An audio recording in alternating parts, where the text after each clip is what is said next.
going to sound great. Here we go. 1, 2, 3, 4.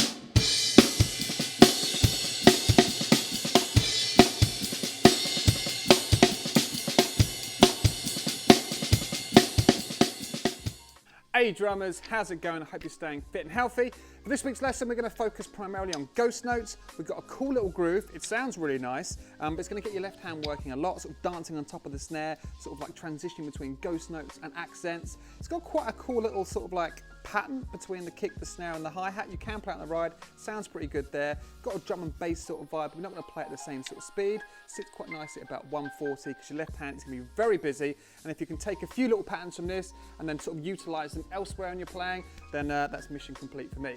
So if you like what you saw in the intro and you want to give this one a crack, stick around and I'll break it down. Here we go. All right, so we've got 2 bars to get through. I'd say the first one's the easiest one, so we'll start off with that. We'll go nice and slow. What I'll probably do is I'll sort of play at medium tempo just to demonstrate it, and then we'll start breaking it down, bring it all together, and then we'll look at measure 2. But like I said, each groove, like individually on their own, sound pretty sweet. So if you want to just sit on those, see if you can get that little hand pattern going with the left hand. Right hand's just essentially going to be playing 8th notes throughout the entire thing, and we've got a couple of bass drums landing with the right hand. So we're not worrying about offbeats on the bass drum. This is all about the left hand. So if I now just demonstrate measure 1, it should sound a bit like this.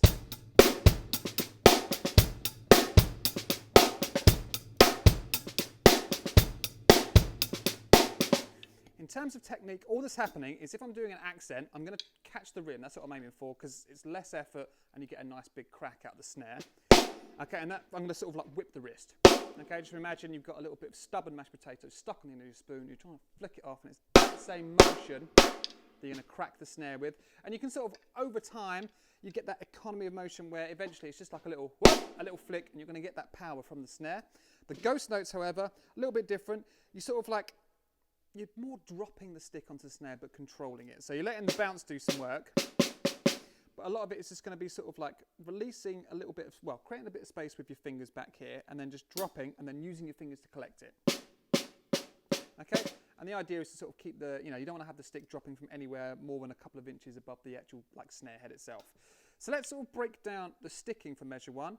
Beats 1 and 2 are really simple. We've got 1 and 2 and, okay? Crack that snare drum on beat 2 and 4 for this. And then you've got a bass drum on beat 1 and then the and of beat 2.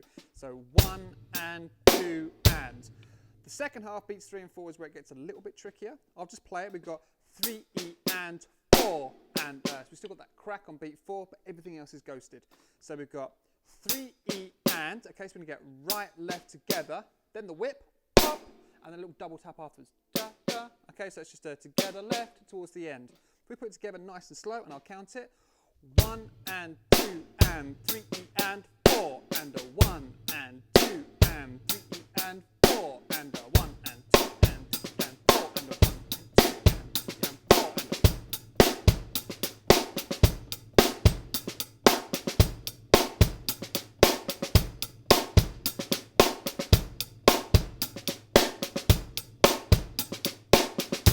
a. Okay, that sounds pretty cool. It's almost got like a sort of poppy vibe to it. So moving on to measure 2, there's a lot more going on with the left hand with this one, and especially the end half is where we're going to get that tap slap sort of a sound, which is where it gets a little bit trickier. Beats 1 and 2 aren't so bad. We've got 1 E and 2 and Bass drums are in the same place. We've got that big backbeat on beat 2 again, but we're sneaking in 2 little ghosties on the E and the and of beat 1. 1 E and. Okay, so it's another little double tap that we did in the first half. So, and then when we get to the and the out of beat 2, we're going bass drum right hand, and then we're cracking that left hand on the So you get this 1 E and 2 and Okay, this is going to sort of, that little snare drum we're doing at the end, I say little, it's quite a big crack, is going to sort of think of that as part of what's coming next as well. So it's going to sort of help get the transition down. So here we go, 1 E and 2 and Now for beats 3 and 4, all we've got is 3 E and 4 E and. All right, so we're playing like right, left together, right, left together. And there's that little tap slap or tap crack, however you want to put it. Now that is the little phrase that took me a little bit of time to get comfortable with, because I found my hand sort of over tensing where it needed to, where it needs to be a bit more relaxed, and it came out a little bit messy. So just practice going. One of the things I found that as I was speeding up, I was losing the potency of that crack on the like 3E and 4E and. Okay, so you want to make sure that you're catching that rim, and if you do that, you won't have to put in so much effort. So if I do it on the hi-hat so you can sort of see, that little tap there is really, really sharp. It's very gentle. And then I'm just going to sort of like, you know, flex both wrists to get that nice whip. If we now add that to like beats 1 and 2, so we've got 1E and 2 and 3E and 4E and 1E and 2 and 3E and 4E and. Having that little extra snare drum on the of beat 2 sort of really feels like it fills up all the space, so it feels a lot busier than it actually is. But if you start off slow, sort of milk it for what it's worth when it's really, really slow. See if you can get like the muscle memory down, internalize the pattern, and then slowly start speeding it up. You will find it gets a little bit gammy when you're trying to do the ta-ta, ta-ta at high speeds, but just keep playing away at it, and I'll guarantee it'll get better. Definitely did for me, just sort of like sitting on this groove for sort of like 10-15 minutes at a go. So let's see if we can put that all together again. 1E and 2 and 3E and 4E and 1E and 2 and 3E and 4E and. Let's speed it up.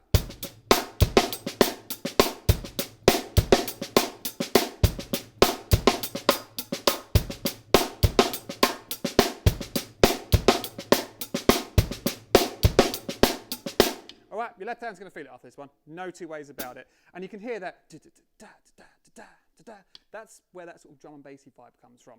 Let's put everything together now. So I'll go nice and slow. So we've got 1 and 2 and 3E and 4 and a 1E and 2 and 3E and 4E and. Back to the beginning.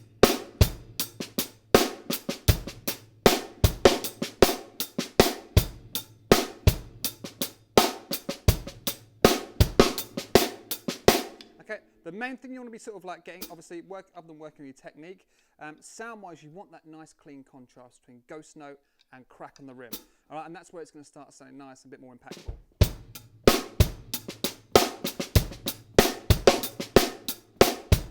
Or you could mess it up like that.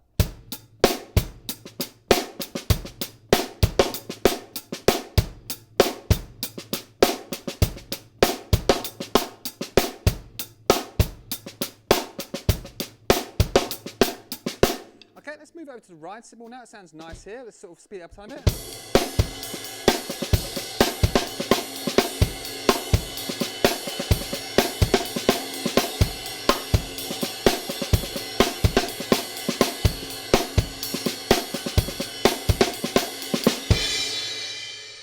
So as I sort of was trying to sort of like chuck in some of these little left hand patterns and putting together this groove, one of the things that I sort of found is over time, I was like, as I was playing for these extended periods, so for like 10-15 minutes at a time, I'm just making like little micro adjustments and finding the point where it sounds good and feels quite nice. Like it doesn't feel like you're going as you're playing it, which is kind of the goal with everything. You want to sort of like learn the pattern to the point where you've sort of memorized it, you know what you're supposed to be doing it.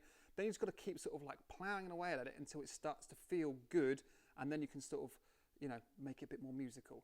So all I'm going to do now is I'm going to pop up there, I'm going to blast this groove out sort of like slow, medium, fast. We'll play it like at the end on the ride cymbal, we'll get a crash in there where it starts sounding quite nice. Again, I think 140 is quite nice for this. At 150, for me personally, I can feel myself starting to go a little tiny bit.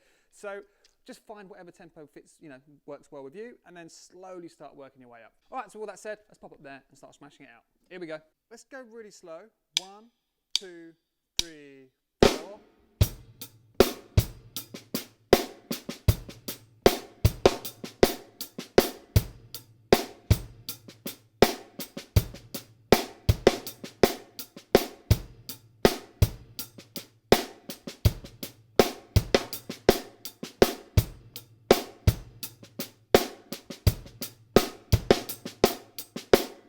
If you're wondering what the tails are for, it's just to dry up the sound a tiny bit so I can hear my mistakes a lot easier. Because sometimes when you've got all these like, you know, resonating overtones, it can disguise some of the discrepancies in your playing a tiny bit. So drying them up really kills the sound a little bit. But obviously if I'm playing live, they're coming straight off. Let's go a tiny bit faster. 1, 2, 3, 4.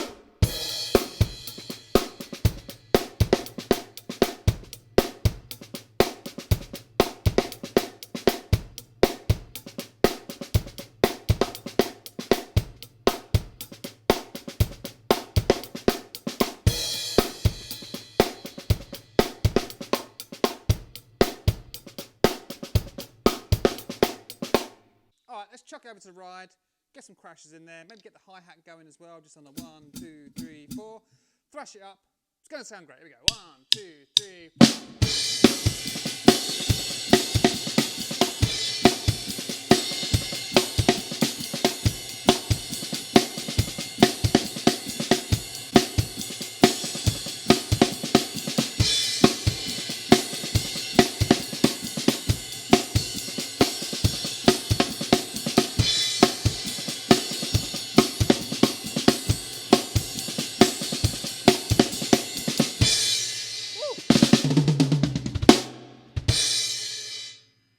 Cane's the left hand, that one.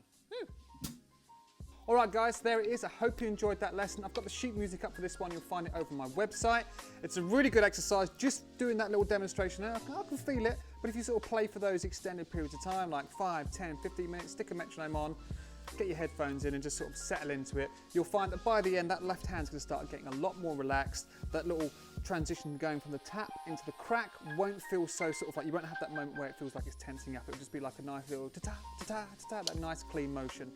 So obviously you don't have to play this exactly the same as what I've been doing, but it's got some nice little left hand patterns working with the right sort of playing that standard 8th note ostinato. And if you can get that down, because you've been playing that a lot throughout your drumming career, so if you can get some of these cool little patterns sort of getting some nice interplay with that, with the dynamics of the ghost notes and the big cracks or the backbeats, it's going to sound really nice, and there's some valuable little tools which you can steal from this lesson. So once again, thank you very much for watching. If you want to go a bit deeper, there is my website, alexribchesterdrums.com, where you can sign up. I do breakdowns of whole songs from the Trinity Rock and Pop, like graded syllabus. And I've also got tons of other lessons, especially for beginners. Like there's a whole sort of like from zero to hero sort of format where you can go from like the quick start guide. It sort of will build you up and go through a few different levels, and then you can work your way out some of the songs as well. So again, thank you very much for watching.